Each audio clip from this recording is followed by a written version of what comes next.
वास्तुशास्त्रानुसार स्वयंपाकघरात हे नियम पाळायलाच हवे. देवी लक्ष्मीची पूजा केल्याने घरात सुख, संपत्ती, आनंद, समृद्धी नांदते असे म्हटले जाते. देवी लक्ष्मीला प्रसन्न करण्यासाठी अनेक जण वेगवेगळे नवस करतात, व्रत वैकल्य करतात. पण तुम्हाला माहीत आहे का, तुमच्या स्वयंपाकघरातून किंवा जेवण बनवण्याच्या पद्धतीने देवी लक्ष्मी प्रसन्न होते. हिंदू धर्मात अन्नाला विशेष महत्त्व आहे. शास्त्रातही अन्नाचा अनादर करणे पाप मानले जाते. यासाठी घरातील वडीलधारी किंवा ज्येष्ठ मंडळी नेहमी म्हणतात की कधीही अन्नाचा अपमान होऊ देऊ नका.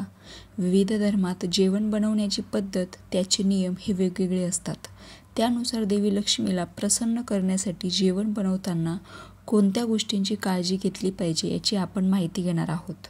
वास्तुशास्त्रानुसार प्रत्येक गोष्टीवर सकारात्मक आणि नकारात्मक या दोन्हींचा प्रभाव पडतो. त्यामध्ये दिशेचे योग हा विशेष मानला जातो. त्यामुळे नेहमी उत्तर किंवा पूर्वेकडील दिशेला तोंड करून जेवण करावे. याशिवाय शूज आणि चप्पल घालून जेवण करू नये. तसेच स्वयंपाकघर ही जेवण करण्याची उत्तम जागा मानली जाते. यामुळे राहुग्रह शांत होतो. तसेच आर्थिक स्थितीही चांगली राहते. रात्री खाण्याची सवय आरोग्यासाठी हानिकारक. अनेकांना मध्यरात्री झोपतेवेळी काही ना काही खाण्याची सवय असते. मात्र ही सवय तुमच्या आरोग्यासाठी हानिकारक आहे. बिघडलेल्या आरोग्यामुळे तुमची आर्थिक स्थितीही कमजोर होते. त्यामुळेच रात्रीच्या वेळी कोणत्याही गोष्टीचे सेवन करू नये. रात्री हे पदार्थ खाणे टाळा. रात्रीच्या वेळी दूध पिणे हे फायदेशीर मानले जाते. मात्र दही खाणे हे तितकंच नुकसानकारक, कारण दही हे थंड असते. त्यामुळे तुम्हाला सर्दी, खोकला होऊ शकतो. त्यासोबतच रात्री जेवणात बटाटा, भात, जवस खाणे टाळावे. या प्रकारचे अन्न खाल्ल्याने घरात पैशाची समस्या उद्भवते. अंघोळ झाल्यावर जेवण बनवा. अनेक जण अंघोळ झाल्यावर अन्न शिजवतात. त्यामुळे घरात सुख समृद्धी राहते. यामुळे घरातील महिलांनी सकाळी अंघोळ करून देवाची पूजा करून स्वयंपाक करावा. तसेच चपातीचा तुकडा गाय, कुत्रे आणि कावळ्याला काढून ठेवावा. यानंतर अग्निदेवताला भोग चढवल्यानंतर कुटुंबियांना जेवण द्यावं. तुटलेल्या भांड्यातून जेवण करू नका. कधीही तुटलेल्या किंवा फुटलेल्या भांड्यातून जेवण करू नका. तसेच पिंपळाच्या किंवा वडाच्या झाडाखाली बसून जेवण करणे टाळा. यामुळे तुमच्या आरोग्यावर वाईट परिणाम होतो.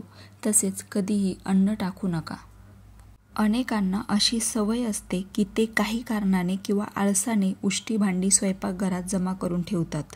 रात्रीच्या जेवणानंतर बरेचदा लोक भांडी धुवत नाही. जर आपण वास्तुशास्त्रावर विश्वास ठेवत असाल तर स्वयंपाकघरात उष्टी भांडी ठेवू नयेत. यामुळे आर्थिक अडचण निर्माण होते आणि तुम्हाला तुमच्या मेहनतीचे योग्य फळ मिळत नाही. स्वयंपाकघरामध्ये कधीही उष्टी, खरकटी भांडी ठेवू नका. जेवण झाल्यावर लगेचच भांडी धुवून टाका. गॅसवर तवा ठेवताच तुम्ही लगेच पोळी बनवायला सुरुवात कराल.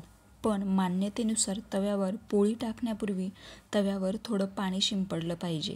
म्हणजेच तव्याला पाण्याने पवित्र करून घ्यावं. यानंतर पोळी टाकावी. असं केल्यास तुम्हाला अन्नपूर्णा मातेचा आशीर्वाद मिळतो आणि घरात कधीही अन्नाची कमतरता भासत नाही.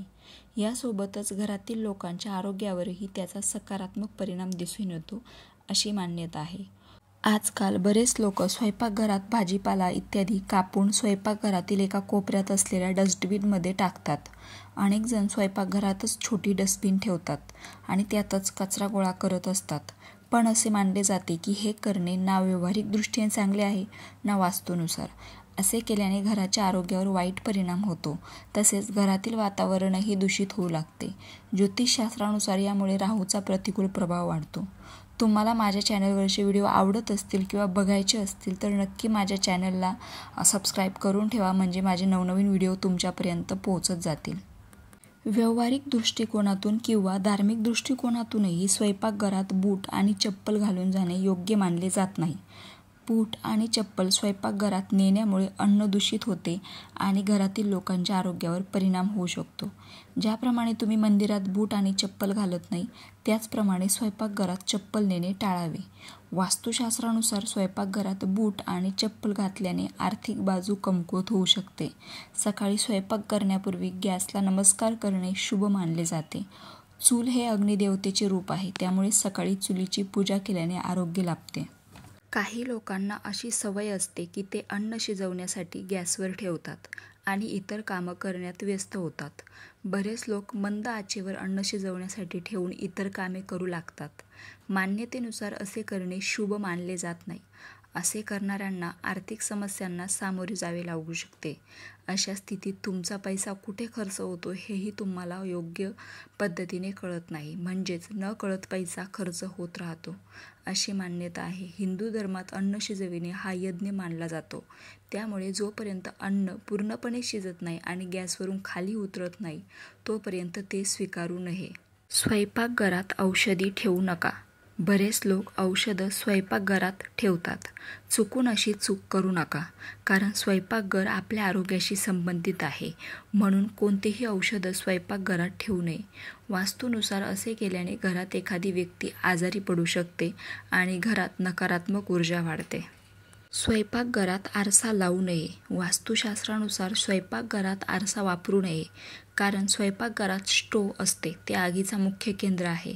याचे प्रतिबिंब असणे आपल्या आरोग्याला हानिकारक ठरू शकते. स्टोअर रूम म्हणून वापरू नका. बरेच लोक स्वयंपाकघर स्टोअर रूम म्हणून वापरतात.